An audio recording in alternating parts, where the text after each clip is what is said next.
How's it going, guys? The last vlog for today. New record, putting up 4 vlogs today. Uh, that's including today's and the 3 that I missed over the last 3 days. Being a little sick. Still May 10th, 2:48 p.m. here on the East Coast. A little out of breath doing workouts in between these vlogs. Got to stay up with those as well. Because those I find a little bit easier to do in these vlogs sometimes. Believe it or not. So this vlog will be titled "Being Open to Opportunity." Sometimes opportunity, and I think I've talked about this before in previous vlogs, but sometimes opportunity has a way of disguising itself, and sometimes you have to work through the mud in order to get to an opportunistic state. And what I mean by that is in the military and very so often in the civilian side of the world, you don't just start in management.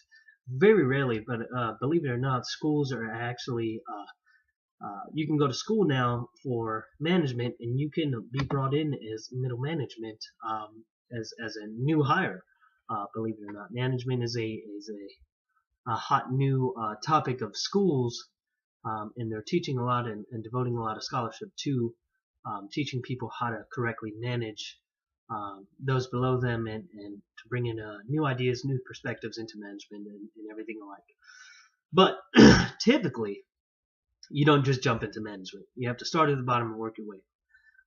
And I found this very true in the military perspective. Although I came in as a PFC, a private first class, and an E3, and the bottom is an E1, a private, I had to do things in order to get to that. Like I had to pass PT tests prior to even going into the military. I had to know certain motions, know how to read time, basic military descriptions and functions prior to even going into the military, which got me a boost in pay, and I really appreciated them doing that for me, giving me the opportunity to prove myself so I can get a little bit more money through training and not just coming in on E1, which is it's not like I was making 3 times as much as them, but I was making a little bit more, which is always a nice to receive.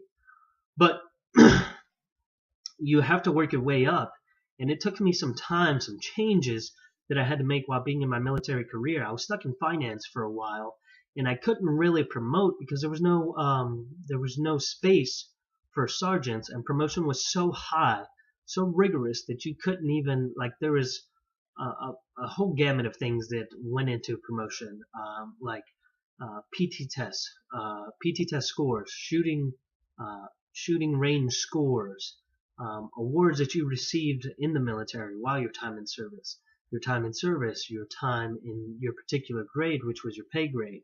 You had to meet certain requirements. I mean, there was a couple more things that went into it, but all these different things that go into getting you to that next rank. And unless you were perfect, I remember these cutoff scores being like, while I was in there, being, let's say they were out of 800, to make it to the next rank, you had to be like 798. And sometimes you can't make up things. You can't get more awards if you're not being given opportunities.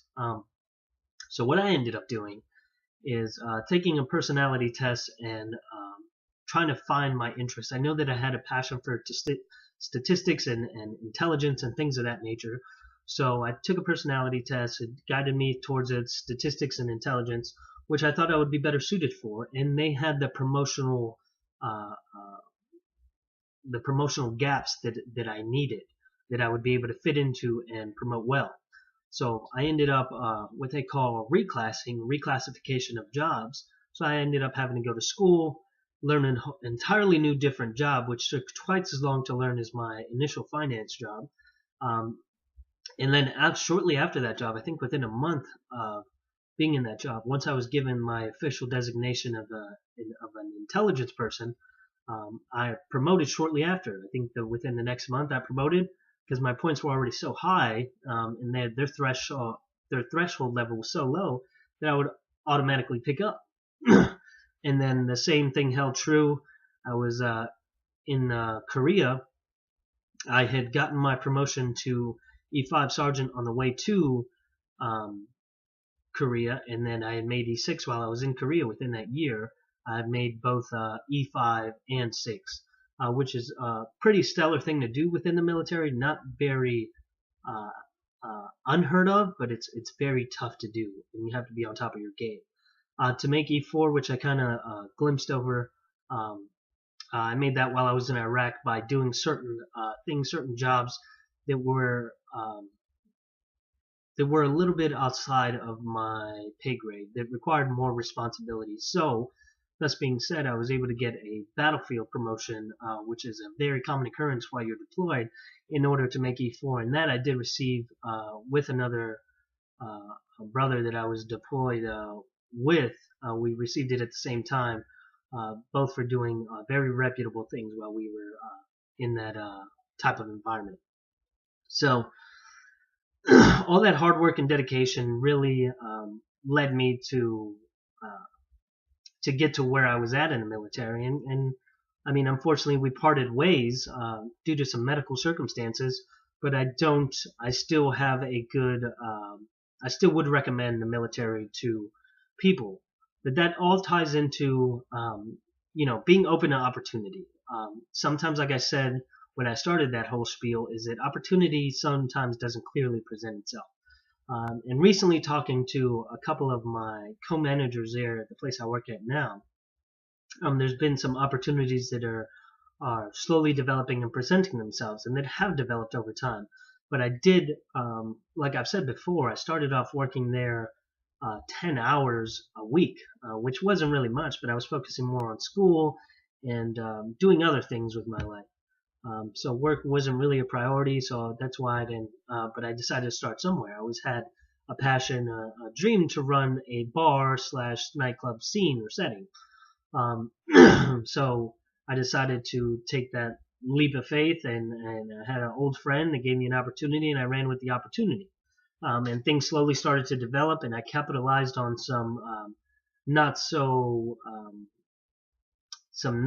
favorable things, like people not showing up for work and people quitting, and I just ended up stepping into their shoes and taking on that responsibility as well, and adopting a lot of different roles that I didn't necessarily think I'd be doing, but I was open to the opportunity. And that's kind of leading to some things here that might develop here in the future as well. And we have plans and thoughts to move forward and do some different things as far as management is concerned. So, but you have to be open to the opportunity. Sometimes you have to go looking for it. Sometimes it'll present itself. And sometimes you have to change the circumstance around you in order to make opportunity happen. And if you're not doing those things, you can be stuck in the same place for a very long time. And some people are very comfortable with being stagnant. I'm one of the people that are not comfortable. I always like change. I always like consistent change. And those kind of go against each other. But I believe that consistently changing will keep you on your toes and not let you become complacent. And complacency, as I've seen in the military and I've seen in the civilian world, is a very dangerous road.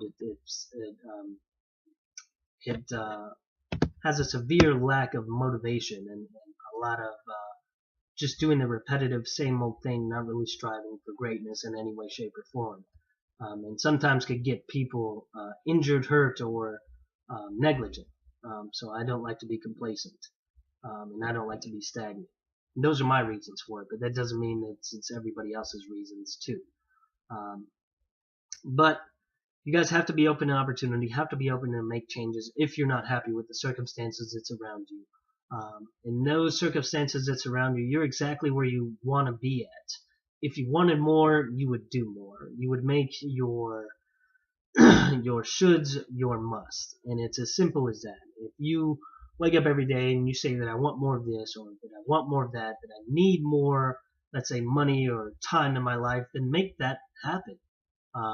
Really structure your day in order to maximize it to make that happen.